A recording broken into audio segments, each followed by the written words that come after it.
belajar dan jangan lupa ada kedua orang tua di rumah, semoga sehat selalu dan terbaik mereka.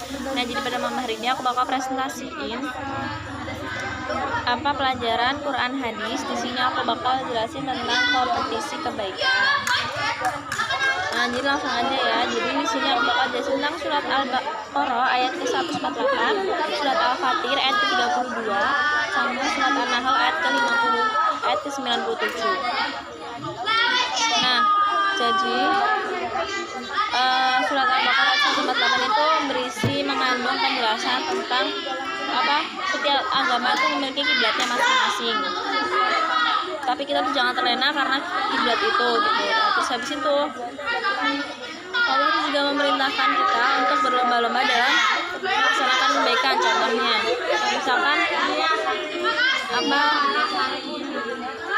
contohnya kayak ada yang sekitar kita aja, jika misalkan ada sampah di sembarang tempat gitu. Nah, kan kompetisi untuk mengerjakan kebaikan. Nah, karena dengan membuang sampah itu orang tergerak hatinya untuk membuang sampah itu, akhirnya dia mendapat pahala kayak gitu.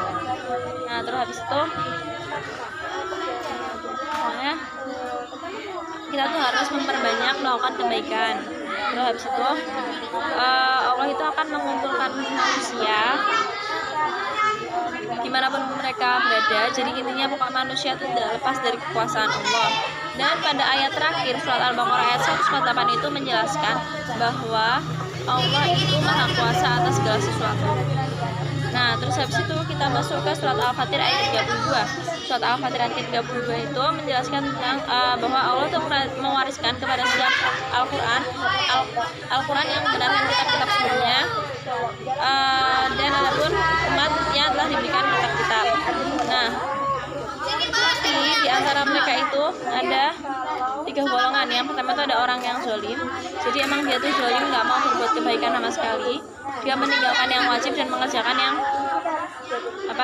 diharamkan. Jadi dia tuh nanti di akhirat bakal dikenai hisab yang lama, bahkan mereka akan merasakan azab neraka. Terus itu yang kedua itu ada golongan pertengahan. Golongan pertengahan itu jadi dia itu yang melakukan kebaikan, meninggalkan haram, tapi dia tuh lebih melupakan kayak yang sunnah kayak gitu. Dia tuh lebih mengerjakan apa yang makruh kayak gitu. Jadi dia tuh nanti di akhirat akan tetap dilakukan hisab, tapi hisabnya itu yang ringan.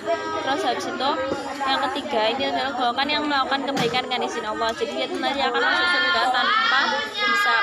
Terus habis itu kita masuk ke surat An-Nahl ayat ke-97. Surat An-Nahl ayat ke-97 berisi tentang prinsip janji dan ancaman. Jadi maksud prinsipnya itu ialah prinsip apabila orang itu mengerjakan suatu kebaikan, niscaya kehidupannya itu akan baik. Maksudnya baik itu bukan mewah, bukan lebih harta yang banyak, tapi baik itu bahwa Allah tuh akan senantiasa mereka tuh akan selalu dalam kebahagiaan, lindungan Allah. Terus itu dia tuh nggak akan sedih hati. Intinya kebaikannya seperti itu. Nah, terus habis itu di ayat tersebut juga ada kata soleh. Maksudnya soleh itu ialah orang yang baik, orang yang bermanfaat, orang yang berguna, pokoknya yang bagus-bagus. Terus habis itu ada al-mu'minun. Mu'minun, kata al-mu'minun itu tuh ya tuh berkaitan dengan amal soleh. Jadi soleh itu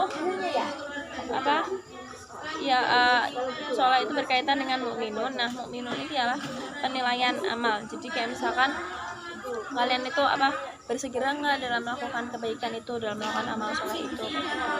Terus habis itu ada kata hayatan thayyibah. Jadi orang yang soleh di kehidupannya dia tuh akan mendapatkan kebaikan pula. Oke, sekian dari saya, semoga bermanfaat. Assalamualaikum warahmatullahi wabarakatuh.